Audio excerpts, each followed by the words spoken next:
Hello everyone, this is Jafar tech Kannada, ಸತ್ಯ ಮಾಹಿತಿಗಾಗಿ. ಸ್ನೇಹಿತರೆ, ನಮ್ಮ ಚಾನೆಲ್ಗೆ ಸ್ವಾಗತ. ಸ್ನೇಹಿತರೆ, ಇವತ್ತು ನಾವು ಫ್ಲಿಪ್ಕಾರ್ಟ್ ಪೇ ಲೆಟರ್ ಬಗ್ಗೆ ಮಾತಾಡೋಣ. ಅದು ಒಳ್ಳೆಯದಾ ಅಥವಾ ಕೆಟ್ಟದ್ದ, ನಮಗೆ ಲಾಸಾ ಅಥವಾ ಪ್ರಾಫಿಟಾ, ಅಥವಾ ಯಾವ ರೀತಿ ನಾವು ಅದನ್ನು ಯೂಸ್ ಮಾಡೋದ್ರಿಂದ ನಮ್ಗೆ ಏನಾದರೂ ತೊಂದರೆ ಆಗುತ್ತಾ ಅಥವಾ ಮುಂದುವರೆದು ಏನಾದರೂ ತೊಂದರೆ ಆಗುತ್ತಾ, ಎಲ್ಲವನ್ನು ಕೂಡ ನಾನು ಇವತ್ತು ಸಂಪೂರ್ಣವಾಗಿ ಹೇಳ್ತೀನಿ.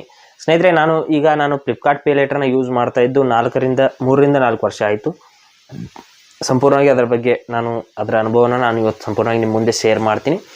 ಅದನ್ನು ಯೂಸ್ ಮಾಡೋದ್ರಿಂದ ನಾನು ಏನೇನು ಒಂದು ಲಾಭನ ಮಾಡ್ಕೊಂಡಿದ್ದೀನಿ ಅಥವಾ ಏನೇನು ನನಗೆ ಲಾಸ್ ಆಗಿದೆ ಎಲ್ಲವನ್ನು ಕೂಡ ನಾನು ಇವತ್ತು ನಿಮ್ಮ ಮುಂದೆ ಹೇಳ್ತೀನಿ. ಇದುವರೆಗೂ ನಾನು ಫ್ಲಿಪ್ಕಾರ್ಟ್ ಪೇ ಲೆಟರ್ನ ಆ್ಯಕ್ಟಿವೇಟ್ ಮಾಡಿದಾಗಿನಿಂದ ಇದುವರೆಗೂ ನನಗೆ 90,000ವರೆಗೂ ಲಿಮಿಟ್ನ ಕೊಟ್ಟಿದ್ದಾರೆ. ಸ್ನೇಹಿತರೆ, 90,000 ಅಂದರೆ 90,000 ರೂಪಾಯಿವರೆಗೆ ನಾನು EMI ಮಾಡಬಹುದು. ನಾನು ಫ್ಲಿಪ್ಕಾರ್ಟ್ನಲ್ಲಿ ನನ್ನ ಹತ್ರ ಏನೂ ದುಡ್ಡಿಲ್ಲ ಅಂದರೂ ಕೂಡ 90,000 ರೂಪಾಯಿವರೆಗೂ EMI ಮಾಡಬಹುದು. ಆ ಒಂದು 90,000 ರೂಪಾಯಿಗೆ ಒಂದು ವರ್ಷದಲ್ಲಿ ಏನಾದರೂ ಅದಕ್ಕೆ ಆ್ಯನ್ಯುವಲ್ ಫೀಸ್ ಅಂತ ಇರುತ್ತಾ ಅಥವಾ ಮತ್ತೇನಾದರೂ ಇರುತ್ತಾ, ಅದನ್ನು ಕೂಡ ನಾನು ಇವತ್ತು ನಿಮ್ಮ ಮುಂದೆ ಕ್ಲಿಯರ್ ಮಾಡ್ತೀನಿ. ಇಲ್ಲಿ 90,000 ಅಂದರೆ ನಾನು ಫಸ್ಟಾಗಿ ಆ್ಯಕ್ಟಿವೇಟ್ ಮಾಡಿದ ತಕ್ಷಣ ಅವರು ಕಡಿಮೆ ಕೊಡ್ತಾರೆ. ಅಂದರೆ ನನಗೆ 5,000 ಇತ್ತು, ನಂತರದಲ್ಲಿ 10,000, 20,000 ಹಾಗೆ 50,000 ಆಗಿ ಈಗ 90,000ವರೆಗೂ ಬಂದಿದೆ. ಸ್ನೇಹಿತರೆ, ಅಂದರೆ ನಾವು ಯಾವ ರೀತಿಯಲ್ಲಿ ಟ್ರಾನ್ಸಾಕ್ಷನ್ ಮಾಡ್ತೀವಿ ಅದರ ಆಧಾರದ ಮೇಲೆ ಅಲ್ಲಿ ನಮ್ಮ ಲಿಮಿಟನ್ನು ಅವರು ಇನ್ಕ್ರೀಸ್ ಮಾಡ್ತಾರೆ. ನಾವು ಸರಿಯಾಗಿ ಒಂದು ಪೇಮೆಂಟನ್ನು ಆನ್ ಟೈಮ್ ಬಿಲ್ನ ನಾವು ಪೇಮೆಂಟ್ ಮಾಡಿದರೆ ಅಲ್ಲಿ ನಮ್ಮ ಒಂದು ಲಿಮಿಟ್ ಅನ್ನೋದು ಜಾಸ್ತಿ ಆಗ್ತಾ ಹೋಗುತ್ತೆ. ಇಲ್ಲಿ ನಾನು ಒಂದು ಆ್ಯಪ್ನ ಓಪನ್ ಮಾಡಿಬಿಟ್ಟು ನಿಮಗೆ ತೋರಿಸ್ತೀನಿ. ಫ್ಲಿಪ್ಕಾರ್ಟ್ನ ಓಪನ್ ಮಾಡಿದ್ದೀನಿ. ಇಲ್ಲಿ ಅಕೌಂಟ್ ಮೇಲೆ ಕ್ಲಿಕ್ ಮಾಡಿಬಿಟ್ಟು ನಾನು ಪೇ ಲೆಟರ್ನ ಓಪನ್ ಮಾಡಿಬಿಟ್ಟು ತೋರಿಸ್ತೀನಿ. ಅದರ ಸ್ಟೇಟಸ್ ಯಾವ ರೀತಿ ಇದೆ, ನಾನು 4 ವರ್ಷದಲ್ಲಿ ಏನೇನು ಒಂದು ಮಾಡಿದ್ದೀನಿ ಅಂತ. ಇಲ್ಲಿ ನೋಡಿ, ಪೇ ಲೆಟರ್ನ ಓಪನ್ ಮಾಡಿದ್ದೀನಿ. ಮೇಲ್ಗಡೆ ನೋಡ್ಬೋದು 90,000 ಅವೈಲೇಬಲ್, ಕ್ರೆಡಿಟ್ ಲಿಮಿಟ್ 90,000 ಇದೆ. ಸ್ನೇಹಿತರೆ, 90,000ವರೆಗೂ ನಾನು EMI ಮಾಡಬಹುದು. ಇಲ್ಲಿ ಸ್ವಲ್ಪ ಕೆಳಗಡೆ ಬಂದುಬಿಟ್ಟು ಇಲ್ಲಿ ಪ್ರೀವಿಯಸ್ ಬಿಲ್ಸ್ ಅಂತ ಇದೆ. ಸ್ನೇಹಿತರೆ, ಅದರ ಮೇಲೆ ಕ್ಲಿಕ್ ಮಾಡಿಬಿಟ್ಟು ನಾನು ತೋರಿಸ್ತೀನಿ 4 ವರ್ಷದವರೆಗೆ ನಾನು ಮಾಡಿದೆ ಅನ್ನೋದಕ್ಕೆ. ಇಲ್ಲಿ ನೋಡ್ಬೋದು 2020ರಲ್ಲೂ ಕೂಡ ನಾನು ಬಿಲ್ ಪೇಮೆಂಟ್ನ ಮಾಡಿದ್ದೀನಿ. ಇಲ್ಲಿ ನೋಡ್ಬೋದು ಇಲ್ಲಿ EMI ಮಾಡಿರುವಂಥದ್ದು ಇಲ್ಲಿ ತೋರಿಸೋದಿಲ್ಲ ಸ್ನೇಹಿತರೆ, ಕೇವಲ ಪೇ ಲೆಟರ್ ಬಿಲ್ ಮಾತ್ರ ತೋರಿಸ್ತಾ ಇದೆ. ನಾನು EMI ಕೂಡ ಹಲವಾರು ಬಾರಿ ಇಲ್ಲಿ ಮಾಡಿದ್ದೀನಿ. ಫೋನ್ಗಳನ್ನೆಲ್ಲ ಖರೀದಿ ಮಾಡಿದ್ದೀನಿ ಮತ್ತು ಬೇರೆ ಬೇರೆ ಐಟಮ್ಗಳನ್ನ EMIನಲ್ಲಿ ಕೂಡ ಖರೀದಿಸಿದ್ದೀನಿ. ಇಲ್ಲಿ ತೋರಿಸ್ತಾ ಇಲ್ಲ, ಅದು 0 ಬರ್ತಾ ಇದೆ. ಆದರೆ ಇಲ್ಲಿ ಬ್ಯಾಕ್ ಬಂದುಬಿಟ್ಟು ನಿಮಗೆ ಕ್ಯಾನ್ಸಲ್ ಮಾಡ್ತೀನಿ.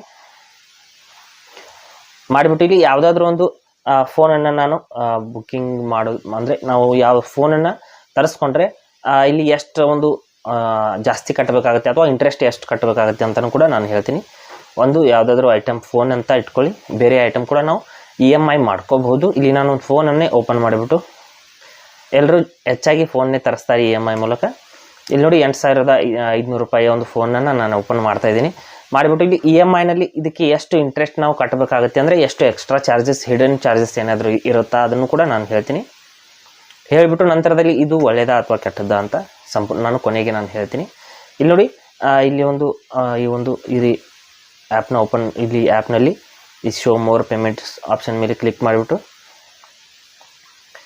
ನಾನು ಇಲ್ಲಿ ಫ್ಲಿಪ್ಕಾರ್ಟ್ ಪೇ ಲೆಟರ್ EMI ಆಪ್ಷನ್ನ ತೊಗೋತೀನಿ. ಇಲ್ಲಿ ನೋಡ್ಬೋದು 2,528 ಆಗಿದೆ ಟೋಟಲ್ ಬಿಲ್ಲು.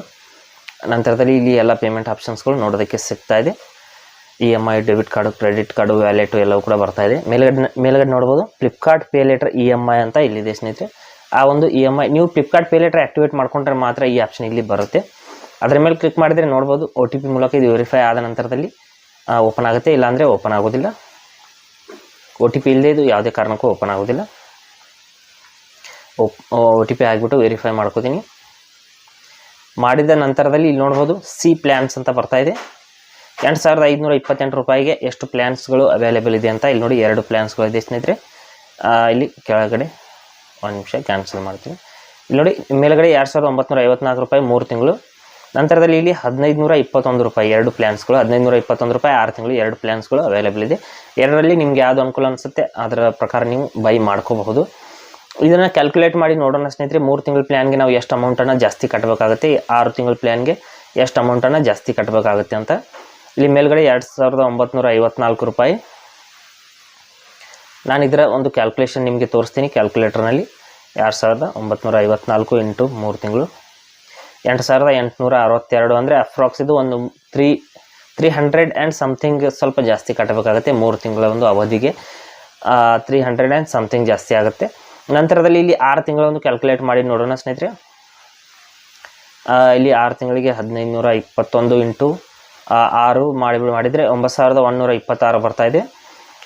ಬಂದರೆ ಇಲ್ಲಿ ಮೈನಸ್ 8,528 ರೂಪಾಯಿ ಅಂದರೆ 598 ಅಂದರೆ 600 ರೂಪಾಯಿವರೆಗೆ ನಾವು ಜಾಸ್ತಿ ಕಟ್ಟಬೇಕಾಗುತ್ತೆ. 600 ಅಂದರೆ 6 ತಿಂಗಳು ಅಂದರೆ ಪ್ರತಿ ತಿಂಗಳು 100 ರೂಪಾಯಿ ನಾವು ಇಂಟ್ರೆಸ್ಟ್ನಲ್ಲಿ ಕೊಟ್ಟಂಗೆ, ಅಂದರೆ 6 ತಿಂಗಳವರೆಗೆ ನಮಗೆ ಇಲ್ಲಿ EMI ಆಗ್ತಾ ಇದೆ. ಅಂದರೆ ಈ ರೀತಿ ನಾವು ಇಲ್ಲಿ ಏನು ಬರ್ತಾ ಇದೆ ಕ್ಯಾಲ್ಕುಲೇಷನಲ್ಲಿ ಇಷ್ಟೇ ಅವರು ತೊಗೋತಾರೆ ಸ್ನೇಹಿತರೆ. ಇದನ್ನು ಬಿಟ್ಟರೆ ಹಿಡನ್ ಚಾರ್ಜಸ್ ಯಾವಾಗಲೂ ಫ್ಲಿಪ್ಕಾರ್ಟ್ ಪೇ ಲೆಟರ್ನಲ್ಲಿ ನಾನು ಕೊಟ್ಟಿಲ್ಲ. ನಾನು ತುಂಬ ಐಟಮ್ಸ್ಗಳನ್ನ ಖರೀದಿ ಮಾಡಿದ್ದೀನಿ ನಿಜ, ಆದರೆ ಇಲ್ಲಿ ಯಾವುದೇ ರೀತಿಯಲ್ಲಿ ಆ್ಯನ್ಯುವಲ್ ಪೇಮೆಂಟ್ ಕೂಡ, ಇಲ್ಲಿ ಆ್ಯನ್ಯುವಲ್ ಫೀಸ್ ಕೂಡ ಅಲ್ಲಿ ತೊಗೊಳ್ಳೋದಿಲ್ಲ ಸ್ನೇಹಿತರೆ. ಪ್ರತಿ ವರ್ಷ ಅಂತ ಏನಾದರೂ ಫೀಸ್ ಬೇರೆ ಕ್ರೆಡಿಟ್ ಕಾರ್ಡ್ಗಳಲ್ಲೆಲ್ಲ ಇರುತ್ತೆ, ಆದರೆ ಇಲ್ಲಿ ಯಾವುದೇ ರೀತಿಯಲ್ಲಿ ಆ್ಯನ್ಯುವಲ್ ಫೀಸ್ ಕೂಡ ಇಲ್ಲ. ಹಾಗೆ ಇಲ್ಲಿ ಏನು ತೋರಿಸುತ್ತೆ ಇಷ್ಟು ಮಾತ್ರ ತೊಗೊಳುತ್ತೆ, ಇದ್ರ ಮೇಲೆ 1 ರೂಪಾಯಿ ಕೂಡ ಅದು ಹಿಡನ್ ಚಾರ್ಜಸ್ಸು GST ಅದು ಇದು ಏನೂ ಕೂಡ ತೊಗೊಳ್ಳೋದಿಲ್ಲ, ಎಲ್ಲ ಇದರಲ್ಲಿ ಇರುತ್ತೆ. ಇಲ್ಲಿ ನೋಡ್ಬೋದು 3 ತಿಂಗಳು ನಾವು EMI ಮಾಡಿದರೆ ಒಂದು 8,500 ರೂಪಾಯಿಗೆ ಒಂದು 360 ಆರ್ 50 ಅಂದರೆ 300 ಸಮಥಿಂಗ್ ಜಾಸ್ತಿ ಕಟ್ಟಬೇಕಾಗುತ್ತೆ. ಇದು ತುಂಬಾ ಗುಡ್ ಅಂತ ಅನ್ಬೋದು. 6 ತಿಂಗಳು ಮಾಡಿದರೆ 600 ರೂಪಾಯಿ ಜಾಸ್ತಿ ಬರ್ತಾ ಇದೆ. ನಾವು ಬೇರೆ ಬೇರೆ ಬಜಾಜ್ EMI ಕಾರ್ಡು ಎಲ್ಲ ಹೋಲಿಕೆ ಮಾಡಿದರೆ ಇದು ಅದಕ್ಕಿಂತ ಸಮಥಿಂಗ್ ಬೆಟರ್ ಅಂತ ಅನ್ಬೋದು. ಅಲ್ಲೆಲ್ಲ ಮತ್ತೆ ನೀವು ಆ್ಯಕ್ಟಿವೇಷನ್ ಮಾಡ್ತಿರ್ಬೇಕಾದ್ರೆ 1,000-1,500 ರೂಪಾಯಿವರೆಗೆ ನೀವು ಆ್ಯಕ್ಟಿವೇಷನ್ ಫೀಸೇ ಕೊಡಬೇಕಾಗುತ್ತೆ. ನೀವು EMI ಫಸ್ಟ್ ಟೈಮ್ ಮಾಡ್ತಾ ಇದ್ದೀರಾ ಅಂದರೆ, ನೀವು ಅಥವಾ ಆ ಕಾರ್ಡನ್ನು ನೀವು ಮಾಡ್ತಾ ಇದ್ದೀರಾ ಅಂದರೆ ನೀವು ಅಲ್ಲಿ ಫಸ್ಟ್ ಟೈಮ್ ಸಮಥಿಂಗ್ ಅಮೌಂಟ್ ನೀವು ಕೊಡಬೇಕಾಗುತ್ತೆ. ಆದರೆ ಇಲ್ಲಿ ಏನೂ ಇಲ್ಲ, ಆ್ಯಕ್ಟಿವೇಷನ್ ತುಂಬಾ ಫ್ರೀ ಇರುತ್ತೆ. ನೀವು ಇಲ್ಲಿ ಟ್ರಾನ್ಸಾಕ್ಷನ್ ಮಾಡಿದಂಗೆ ನಿಮ್ಮ ಕ್ರೆಡಿಟ್ ಕೂಡ ಜಾಸ್ತಿ ಆಗ್ತಾ ಹೋಗುತ್ತೆ. ಇಷ್ಟೇ. ಇಲ್ಲಿ ನನ್ನ ಅನುಭವದ ಪ್ರಕಾರ ಈ 4 ವರ್ಷದಲ್ಲಿ ನನಗೆ ಏನೂ ಕೂಡ ಲಾಸ್ ಆಗಿಲ್ಲ ಸ್ನೇಹಿತರೆ. ನಾನು ತುಂಬ ಐಟಮ್ಗಳನ್ನ ಇಲ್ಲಿ ಪೇ ಲೆಟರ್ ಮೂಲಕ ಆಗಲಿ ಅಥವಾ ನಾನು EMI ಮೂಲಕ ತುಂಬ ಐಟಮ್ಗಳನ್ನ ತೊಗೊಂಡಿದ್ದೀನಿ. ಆದರೆ ನನಗೆ ತುಂಬ ಅನುಕೂಲ ಕೂಡ ಆಗಿದೆ. ಆದರೆ ನನಗೆ ಇಲ್ಲಿ ಏನೂ ಕೂಡ ನಾನು ಇಲ್ಲಿ, ಆದರೆ ಒಂದು ಪ್ರಾಬ್ಲಮ್ ಒಂದು ಏನಂತಂದರೆ, ಇಲ್ಲಿ ನಾವು ಆನ್ ಟೈಮ್ ಪೇಮೆಂಟ್ ಮಾಡಿದರೆ ಇಲ್ಲಿ ಏನೂ ಸಮಸ್ಯೆ ಬರೋದಿಲ್ಲ. ನೀವು ಆನ್ ಟೈಮ್ ಪೇಮೆಂಟ್ ಮಾಡದೆ ಹೋದರೆ ಅಥವಾ ಸ್ವಲ್ಪ ದಿನ ಮಿಸ್ ಆಯಿತು ಅಂದ್ಕೊಳ್ಳಿ, ಅಥವಾ EMI ನೀವು ಬಿಟ್ಟರೆ ಇಲ್ಲಿ ನೀವು ಎಕ್ಸ್ಟ್ರಾ ಫೈನ್ನ ಕಟ್ಟಬೇಕಾಗುತ್ತೆ. ಅದು ಕೂಡ ಚಾರ್ಟ್ ಇದೆ ಸ್ನೇಹಿತರೆ. ನಂಗೆ ಸಾಧ್ಯ ಆದರೆ ನಾನು ಸ್ಕ್ರೀನ್ ಮೇಲೆ ತೋರಿಸೋದಕ್ಕೆ ಟ್ರೈ ಮಾಡ್ತೀನಿ. ಅಂದರೆ ಎಷ್ಟು ಅಮೌಂಟ್ ಇದ್ದರೆ ನಾವು ಎಷ್ಟು ದಿನ ಬಿಟ್ಟರೆ ಎಷ್ಟು ಫೈನ್ ಆಗುತ್ತೆ ಅಂತ ಎಲ್ಲ ಅಲ್ಲಿ ಎಲ್ಲ ಒಂದು ಚಾರ್ಟ್ ಇಲ್ಲಿ ಟರ್ಮ್ಸ್ ಆ್ಯಂಡ್ ಕಂಡೀಷನ್ಸ್ನಲ್ಲಿ ಇರುತ್ತೆ.